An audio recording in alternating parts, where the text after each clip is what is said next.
برادران ملت اسلامیہ، السلام علیکم ورحمۃ اللہ تعالیٰ وبرکاتہ۔ میں کوثر علی رضوی آپ کی خدمت میں نیکسٹ ویڈیو کے ساتھ حاضر ہوں۔ امید کرتا ہوں آپ سامعین خیریت سے ہوں گے، اور اللہ تعالیٰ سے دعا ہے کہ اللہ تعالیٰ خیریت سے رکھے، ایمان و عقیدے کی حفاظت فرمائے، ایمان پر خاتمہ بالخیر فرمائے۔ برادران ملت اسلامیہ، آج کا سبق ہے اذان و اقامت کا بیان۔ تو یہ لیسن نمبر 21 ہے، 21۔ تو آئیے شروع کرتے ہیں۔ سوال: اذان کہنا فرض ہے یا سنت ہے؟ جواب: فرض نمازوں کو جماعت کے ساتھ مسجد میں ادا کرنے کے لیے اذان کہنا سنت موقدہ ہے، مگر اس کا حکم مثل واجب کے ہیں۔ مثل واجب کے ہیں مطلب فرض سے تھوڑا سا نیچے، یعنی فرض سمجھ لیجیے بڑا بھائی ہے تو واجب سمجھ لیجیے کہ چھوٹا بھائی، مطلب ضروری ہے۔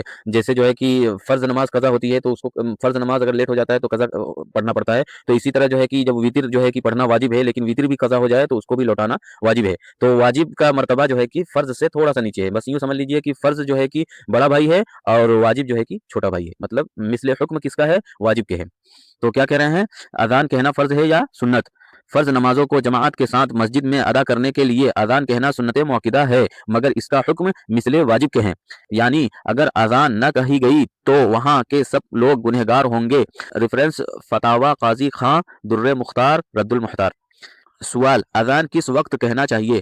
جواب: جب اذان کا وقت ہو جائے تو اذان کہنی چاہیے، وقت سے پہلے جائز نہیں۔ اگر وقت سے پہلے کہی گئی تو وقت ہونے پر لوٹائی جائے۔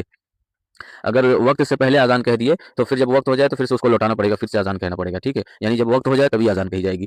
سوال: فرض نمازوں کے علاوہ اور بھی کسی وقت اذان کہی جاتی ہے؟ جواب: ہاں، بچے اور مغموم کے کان میں، مرگی والے، غضبناک اور بد مزاج آدمی یا جانور کے کان میں، سخت لڑائی اور آگ لگنے کے وقت، میت کو دفن کرنے کے بعد، جن کی سرکشی کے وقت، جن یعنی جنات کی سرکشی کے وقت، اور جنگل میں راستہ بھول جائیں اور کوئی بتانے والا نہ ہو تو ان صورتوں میں اذان کہنا مستحب ہے۔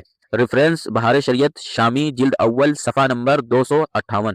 سوال: اذان کا بہتر طریقہ کیا ہے؟ جواب: مسجد کے صحن سے باہر کسی بلند جگہ پر قبلہ کی طرف منہ کر کے کھڑا ہو، یعنی داخل مسجد نہ ہو، خارج مسجد میں کھڑے ہو کے اذان دینا ہے، اور کلمہ کی دونوں انگلیوں کو کان میں ڈال کر بلند آواز سے اذان کے کلمات کو ٹھہر ٹھہر کر کہے، جلدی نہ کرے، اور حی علی الصلاۃ کہتے وقت داہنے جانب اور حی علی الفلاح کہتے وقت بائیں جانب منہ پھیرے۔ سوال: اذان کے جواب کا کیا مسئلہ ہے؟ جواب: اذان کے جواب کا مسئلہ یہ ہے کہ اذان کہنے والا جو کلمہ کہے تو سننے والا بھی وہی کلمہ کہے، مگر حی علی الصلاۃ اور حی علی الفلاح کے جواب میں لا حول ولا قوت الا باللہ کہے، اور بہتر یہ ہے کہ دونوں کہے۔ اور فجر کی اذان میں الصلاۃ خیر من النوم کے جواب میں صدقت و بررت و بالحق نطقت کہے۔ ریفرنس: در مختار، رد المحتار، عالمگیری، بہار شریعت۔ تو کہنے کا مطلب یہ ہے کہ جب اذان آپ لوگ سنیں تو جب مؤذن اللہ اکبر کہہ چکے تب آپ بھی جو ہے کہ اللہ اکبر کہے، یعنی جیسے جیسے مؤذن اذان پکارتے جائے، جب اس کی آواز بند ہو تو آپ اسی طرح جو ہے کہ اس کو لوٹاتے جائیے۔ لیکن جب حی علی الصلاۃ مؤذن کہے تو جو ہے کہ کہنا ہے لا حول ولا قوت الا باللہ، پھر اس کے بعد کہنا ہے حی علی الصلاۃ، یعنی دونوں کہے تو بہتر ہے۔ اور فجر کی اذان میں جو الصلاۃ خیر من النوم مؤذن بولے تو اس وقت جو ہے کہ آپ جو ہے کہ وصدقت و بررت و بالحق نطقت کہے، ٹھیک ہے؟ الصلاۃ خیر من النوم کا مطلب یہ ہے کہ نیند سے بہتر نماز ہے، ٹھیک ہے؟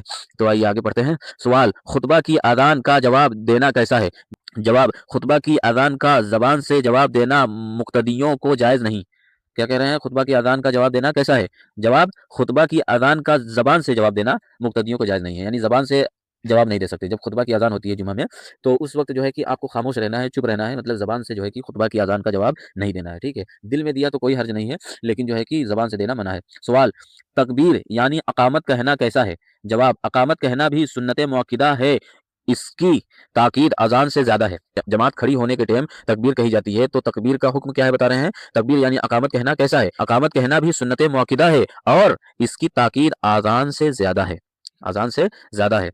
سوال: کیا اذان کہنے والا ہی اقامت کہے دوسرا نہ کہے؟ جواب: ہاں، اذان کہنے والا ہی اقامت کہے، اس کی اجازت کے بغیر دوسرا نہ کہے۔ اگر بغیر اجازت دوسرے نے کہی اور اذان دینے والے کو ناگوار ہو تو مکروہ ہے۔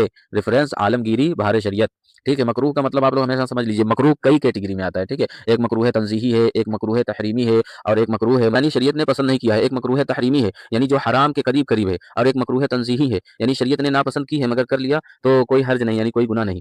تو جو ہے کہ اگر کوئی اذان دیا ہے تو وہی جو ہے کہ اقامت کہے گا، وہی تکبیر بولے گا۔